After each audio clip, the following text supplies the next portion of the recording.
Ram Narayan Ram.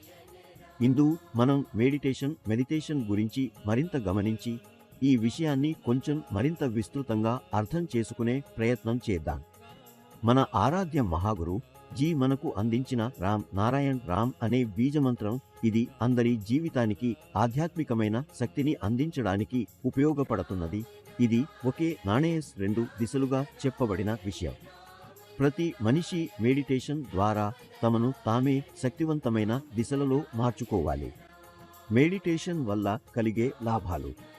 Meditation ద్వారా మనం మనసును, జ్ఞానాన్ని, మన ఆత్మకు శక్తిని అందించగలుగుతాము.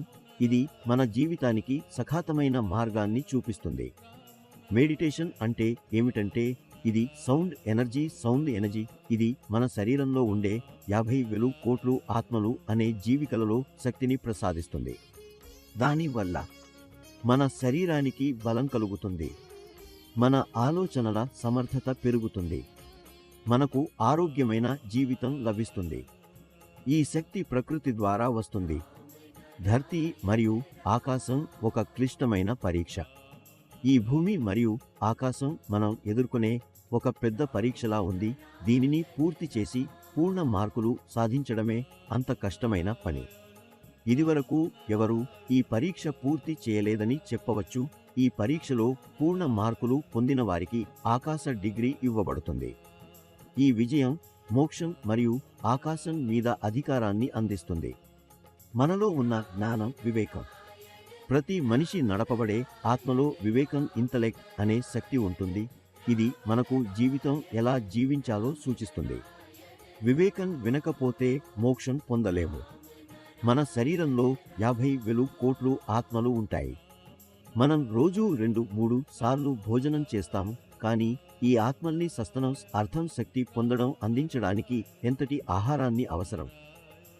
పచ్యంగానే ఆత్మల శక్తి లేకుండా ఉంటే అది మన శరీరాన్ని బలహీనపరుస్తుంది.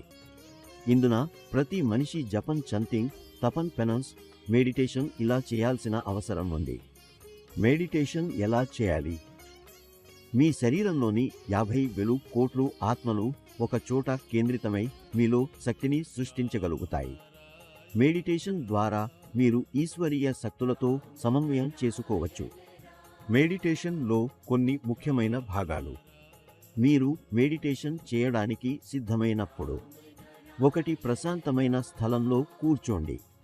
2. నిష్పక్షమైన మనోభావాలతో రామ్ నారాయణ్ రామ్ అనే బీజమంత్రం జపించండి. 3. మీ శ్వాసలతో కలిసి మంత్రం అనుసంధానమవుతుంది. ఇది మొదట మీరు తలపెట్టాలి. కొన్ని రోజుల్లో ఇది మీ శ్వాసలతో సహజమైన మార్గంలో సాఫల్యం చెందుతుంది. ఈ మంత్రం ఎలా పని చేస్తుంది? మీరు మంత్రాన్ని జపించేటప్పుడు మొదట మీరు దానికి దృష్టిని పెట్టాల్సిన అవసరం ఉంటుంది. కానీ కొద్దిసేపట్లో ఇది మీ శ్వాసలతో జట్టుకుపోయే ప్రక్రియలో మారుతుంది. మీ శరీరంలోని ఆత్మలతో ఈ బీజమంత్రం అనుసంధానం కుదురుతుంది. ఇది అంతర్గత శక్తిని మీలో సృష్టిస్తుంది. ఆత్మీయంగా ఆలోచన. ప్రతి జీవి ఈ రామ్ నారాయణ్ రామ్ మంత్రాన్ని తమ మనసుతో జపించాలి. ఇది మీ జీవితంలో శాంతిని, ధైర్యాన్ని, సంతోషాన్ని అందించగలదు. మీరు జపం చేస్తూ మీరు మీ ఆలోచనలు, మీ ఒత్తిళ్లను దూరం చేసుకోగలుగుతారు. మెడిటేషన్ చేయటం జీవితం కోసం ఒక ఉపశమనం. ముఖ్యమైన పదం. మీరు ఈ ప్రక్రియను రోజూ కొన్నిసార్లు ప్రాక్టీస్ చేసి చూడండి. మీ శరీరం, మనసు, ఆత్మ పూర్తిగా శక్తివంతమవుతుంది.